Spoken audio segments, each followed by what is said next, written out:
Hello, hello, un peu tardivement me revoilà avec mon bilan lecture du mois de novembre. Un joli bilan puisque j'ai pu lire 1, 2, 3, 4, 5, 6, 7 livres, dont une grosse déception avec un abandon. J'en parle tout de suite, comme ça ce sera fait. C'était L'Institutrice de Saint-Jean de Jean-Pierre Roussary. On est dans les années 60. C'est l'histoire d'une jeune femme institutrice qui arrive dans un petit village de Dordogne. Alors le début est sympa, l'immersion à cette époque est plutôt agréable, mais très vite ça vire uniquement à la romance, avec des dialogues invraisemblables, insupportables. Ça m'a énervée en fait. C'était pas du tout réaliste, j'ai abandonné. Voilà, j'ai abandonné à même pas la moitié. Donc bon, on passe. Ensuite, j'ai enfin sorti de ma palle un roman de Jacques Poulain. Ça fait très longtemps, plusieurs années que je voulais découvrir cet auteur québécois et je n'ai absolument pas été déçue. Ça a été même un véritable enchantement. On est ici dans une petite île au milieu du Saint-Laurent où sont envoyés des gens en recherche de bonheur, des gens un peu originaux qui vont devoir cohabiter ensemble, se faire chacun une place sur cette île déserte. C'est loufoque, c'est bourré de poésie, c'est merveilleusement bien écrit. J'ai littéralement adoré ce roman et vous allez le voir plus tard, dans la foulée, j'en ai lu un autre de l'auteur. Voilà, Jacques Poulain, c'est ma grande découverte du mois de novembre. Je dirais même plus de l'année. Ensuite, j'ai lu Modern Lovers d'Emma Straub, une autrice ou auteure américaine. On est à Brooklyn, à notre époque, et on suit deux couples d'amis et leurs adolescents qui vont en faire voir le temps d'un été de toutes les couleurs à leurs parents. C'est très drôle, c'est fin, c'est bien écrit, c'est un chouette livre sur la crise de la quarantaine et aussi sur l'adolescence.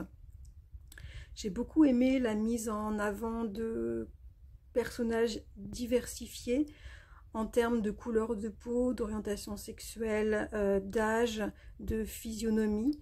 C'était vraiment un joli roman. Oups. Voilà, vraiment, je recommande Emma Straub, Modern Lovers, très chouette. J'ai lu le dernier roman de David Fuenquinos, La famille Martin. Alors, dans ce roman, ça raconte l'histoire le narrateur de ce roman a du mal à trouver une idée de roman. Il est en galère. Alors il décide de demander au prochain passant qu'il va croiser dans la rue de lui raconter son histoire et d'en faire l'objet de son roman.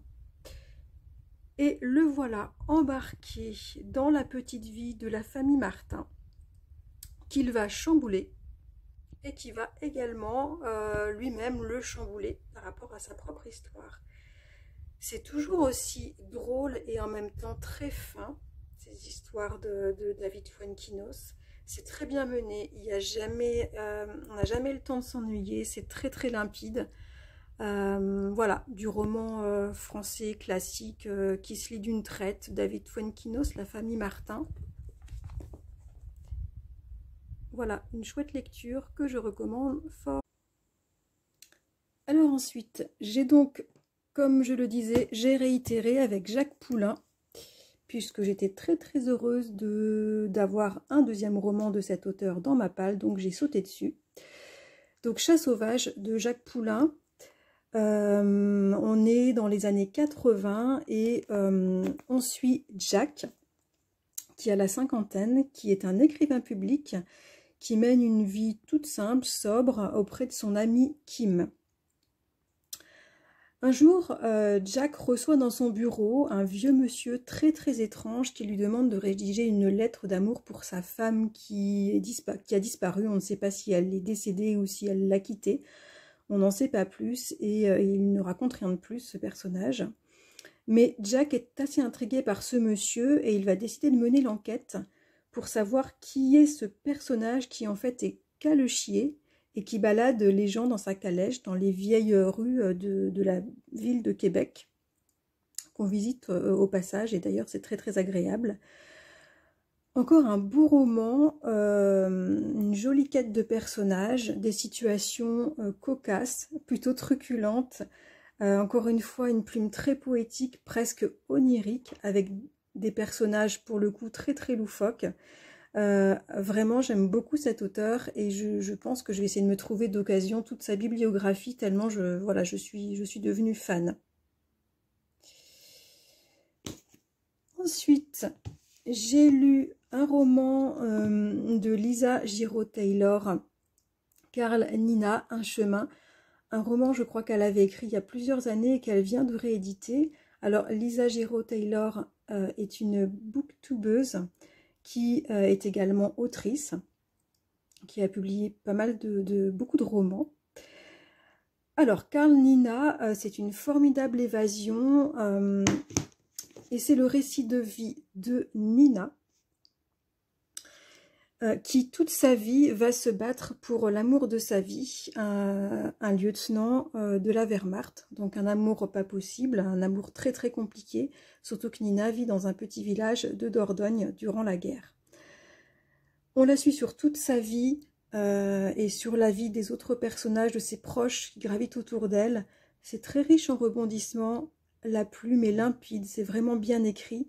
C'est également hyper bien documenté au niveau historique. On sent que Lisa est passionnée d'histoire.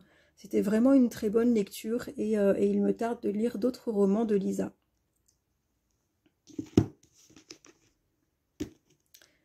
Et pour finir, j'ai lu un petit roman graphique à la couverture très très jolie, où on suit Églantine, qui a 28 ans, qui est graphiste, qui habite à Paris et qui mène une vie parisienne plutôt effrénée, et qui d'un coup va devoir retourner en Bretagne, puisqu'elle vient de recevoir un courrier d'un notaire lui disant qu'elle vient d'hériter de la vieille boulangerie de son papa, puisque son papa, qu'elle a très peu connu, vient de décéder. C'est une plongée dans sa vie d'avant. Elle va faire remonter tout un tas de souvenirs puisqu'elle trouvera dans la boulangerie le journal intime de son papa. Elle va découvrir des secrets sur sa famille. C'est doux, c'est très très sensible. Les personnages sont originaux, comme sa tante Maronde, qui ne parle pas du tout, on comprendra vite pourquoi, ou Gaël, son ancien amour d'école. C'est une belle histoire, rigolote et touchante à la fois. Les dessins sont très originaux. C'était une jolie découverte. Voilà, je vous mets quelques pages. Voilà. Et voilà pour le bilan du mois de novembre. C'était un chouette mois de lecture. Passé de bons moments avec mes pages. Bon, sauf celui-ci, mais ça arrive. Voilà. Je vous dis à bientôt. Au revoir.